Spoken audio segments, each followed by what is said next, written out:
Hi everybody, Michelle McClunan, astrologer and life navigator, and I'm bringing you an astrology update for the next new moon in Leo on the 16th of August. It'll be happening during the day in South Africa, about 11:38 in the morning. So this new moon is in Leo, as I say, along with the planet Venus, which is also in Leo, and Venus is experiencing her retrograde cycle, which tends to bring issues around Venusian themes, which is love, relationship, money, to the surface as we review, we relook, and we reassess where we are in those areas, whether it's our stability, our security, our money, or our relationships. This is a time where we kind of review it because Venus goes retrograde for a while.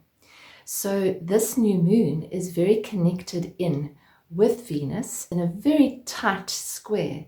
It's what we call a square in astrology, which is 90 degrees to the planet Uranus. So this is very unusual energy, and I just want to try and unpack it with you so that you can get a theme and a sense of the energy kind of leading up to this new moon. Always when we're in a waning cycle, we're in the stage of letting go of what we no longer need. So generally in a waning cycle, we'll be shown where our blocks are and what we need to let go of.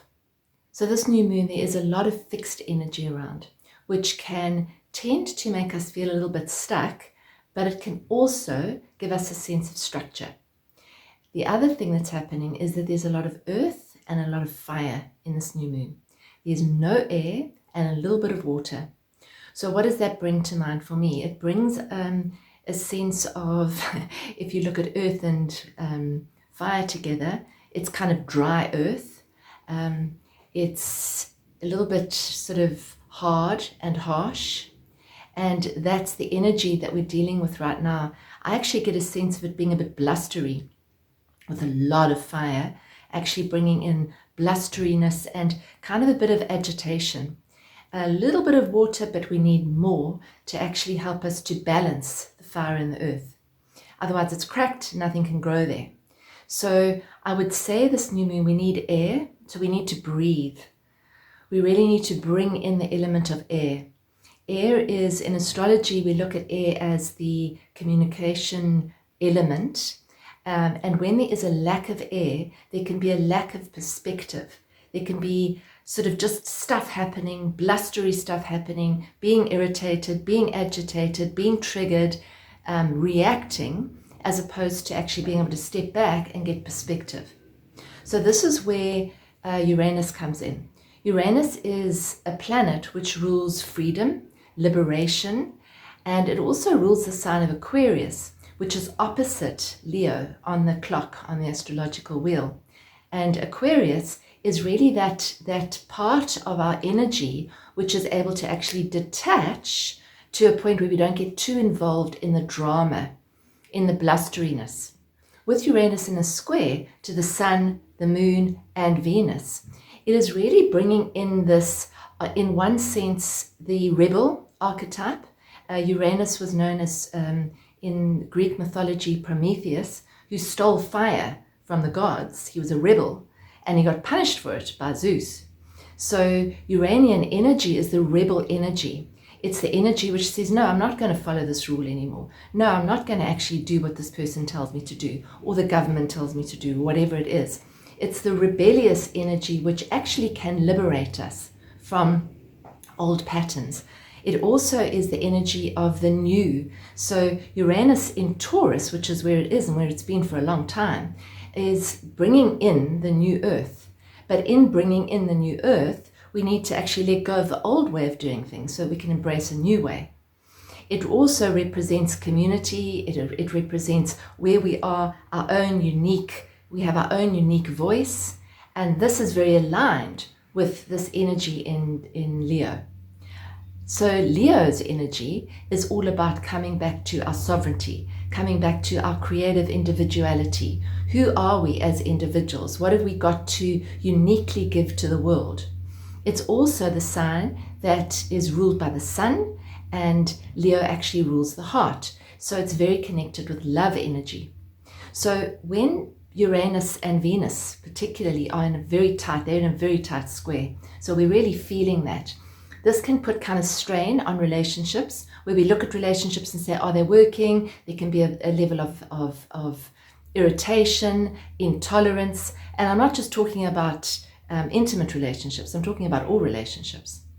So the sort of midpoint between these different elements in this chart, I would see as stepping back with a certain amount of compassionate detachment. So on the one hand, you're an individual and you're a sovereign being. And on the other hand, you're part of community and you're part of this greater collective, which is represented by Aquarius. Aquarius has the tendency, not always, but has the tendency to want to cut and run and to discard whatever's not working, or to discard whoever isn't working in our lives, block them, get rid of them, walk away from them. And maybe that's valid sometimes. But there's also a midway point, which is to see, as well as we see the sovereignty inside ourselves, and we appreciate the sovereignty inside ourselves, and we are working with finding more love for ourselves, which is a theme of Leo, finding more creative expression, finding the way that we can actually express our light into the world. We also need to see that everybody else is doing that as well. And they're all doing the best they can, because we're all just walking each other home. So I see this full moon as bringing to light possible disagreements or possible differences within us, a sort of a split between me and you, or my sovereignty and the needs of the collective or the community, and finding a midway point. So finding compassion for both sides, for you and the other, finding love for you and the other. And if you look at love, which is the theme for Leo new moon is love. It rules the heart. It's the sign of love. So what does love represent? You could see love representing acceptance, allowing, appreciating. So how can we, as a collective and individually, be more accepting of each other's differences? Because I don't think there's ever been a time in history where there seems to be so many disparities amongst people.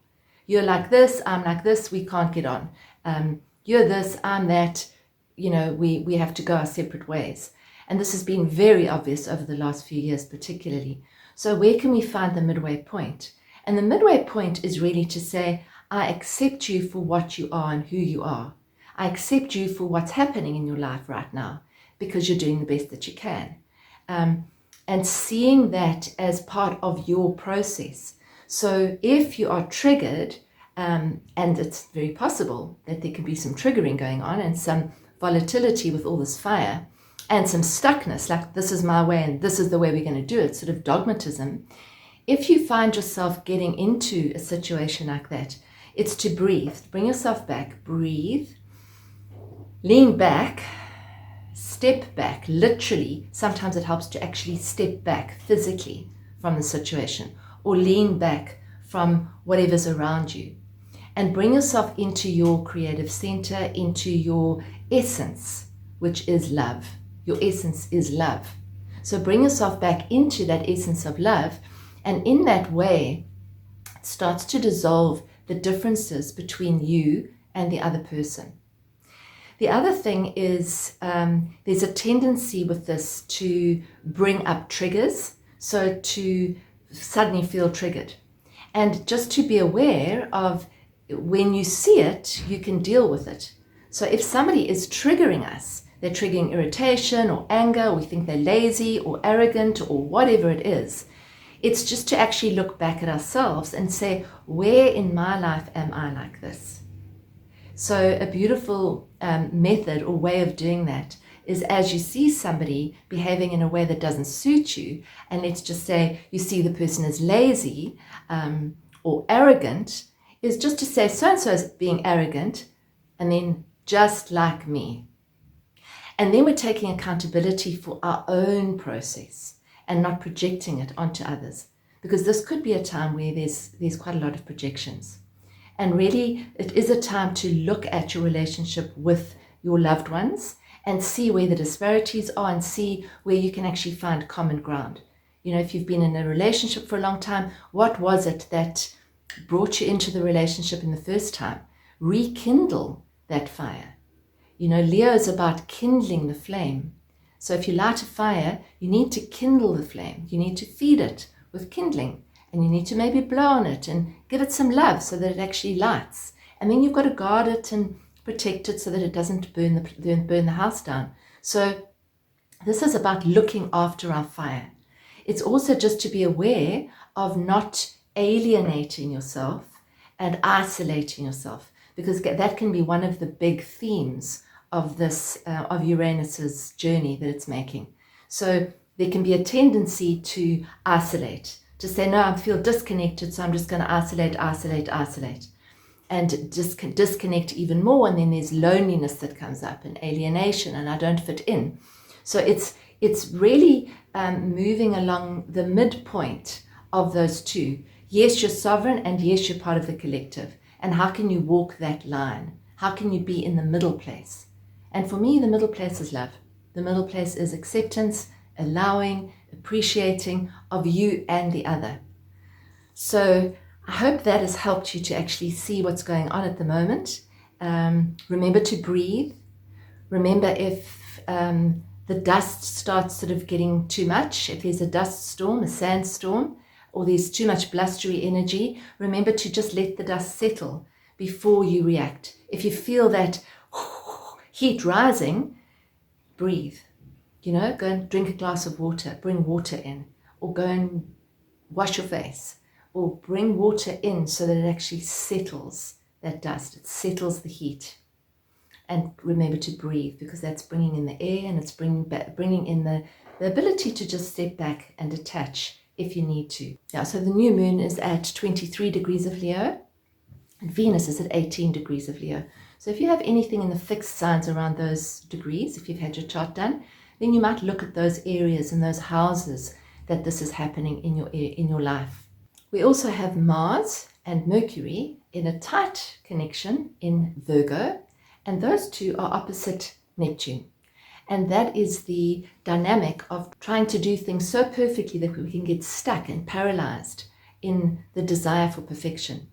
So Neptune comes in, which is opposite them, and says, just relax a little bit, step back a little bit, allow flow to come into your life. It doesn't have to be perfect. Let go of the reins a little bit. Let go of a little bit of the control. There is a divine plan, and the plan is working through your life. And it's to trust that and look back on your life and see how you have been supported by the universe in your life. You will see miraculous things that have unfolded without much help from you. So if you're in a state of worry, if you're in a state of anxiety, try to step back and just release it, surrender it in the moment. There'll come a time when you need to deal with it, but give yourself time to actually just surrender it and allow life to come in and actually help you to sort it so that you're in the flow and you're not trying to create too much control. I have drawn a card, and the card that I drew is Ariadne, who is the mistress of the labyrinth. The soul voice connection says, my soul knows the way, and the only way is through. And it's a very beautiful card. She represents, Ariadne, the love and support available to us when we dare to be courageous. Ariadne is known as being both the Greek goddess and the human daughter of Minos, king of Crete. Her father put her in charge of the labyrinth, where 7 human sacrifices were made every 7 years to appease the Minotaur who lived within it. The Minotaur had the head of a bull and the body of a man. He preyed on those who got lost in the dark. One year, a valiant and heroic man named Theseus went into the labyrinth to slay the Minotaur and end the sacrifices. Ariadne fell madly in love with him and gave him a sword to kill the Minotaur and a ball of red thread so that he could find his way back out of the labyrinth and into the light. Ancient Greek myths were oral, so there are varying accounts of Theseus and Ariadne eloping after his success, or others where Ariadne's consort Dionysus, the Greek god of ritual madness and religious ecstasy, chases after her and pleads with her to return to him. Whichever way the story ends, the constant is that Ariadne's love and support changed the fate of so many who would have otherwise been lost to the labyrinth. So you can see the many there as the collective. And Ariadne is showing her love, which is the Leo. When your soul selects her card, Ariadne is a symbol of the hope, the divine assistance, and the step-by-step process we can take to move through a difficult time or to confront injustices in our lives or seeming injustices. Very often when we step back, we see that they're not injustices at all. She helps Theseus because he's daring to end a pattern of madness. And this is what awakening is. This is Uranus. This is Pluto moving into Aquarius. This is awakening, is conscious awareness of our patterns and conscious awareness of our blocks so that we can move through them.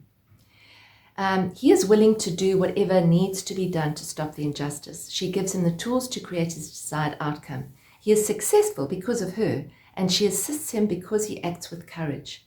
Her message is that our courage is always, in some way, rewarded. When we seek to end an unnecessary pattern or routine that is no longer serving us, even though we initially may have created it in order to keep us safe, it can feel as insurmountable as facing a horned part man, part beast that lives in a dark maze inside us. Pure terror. But the soul always wants our freedom. Uranus, Aquarius. The divine is what liberates, not confines. It might feel that we can't find our way out of this situation, this maze, but we can. We can trust the soul knows the way through, and that spiritual support is a given. Ariadne wants us to be brave so that she can fall in love with our actions. She's both goddess and human. She gets our fear, but she also knows just how much power we hold as well.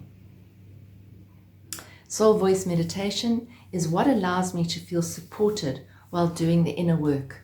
So it's all inner work on this journey, on this human journey. It's all inner work. We feel that it's the outside, that it's being unjust, and we feel caught up in the dramas of the world, but really this is our individual and collective journeys and our inner journeys back to the soul, back to the heart, back to love.